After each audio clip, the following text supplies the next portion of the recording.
Hello and welcome to the Django GraphQL Query Fundamentals course. My name is Xander. This tutorial is part of a whole course playlist available for free on YouTube.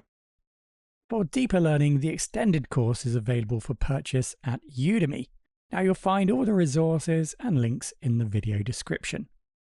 And don't forget to subscribe to the channel for weekly promotions, discounts, and Udemy course giveaways. In this module, we finally get started working with GraphQL in our Django project using a library called Strawberry.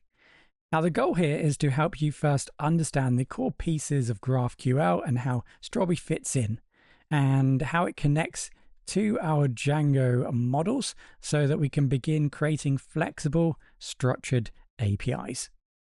This module, of course, is an important step in this course. Now that our data models are in place, it's time to learn how to expose the data in a clean, efficient way using GraphQL. In this module, we'll take it step by step from installation and setup through to writing our first queries and resolvers, and then finally exploring some of the tools to help us interact with our API using the built-in interface. Much of this module is setting up and preparing so that we can head into further modules, delving deeper into working with GraphQL and Strawberry.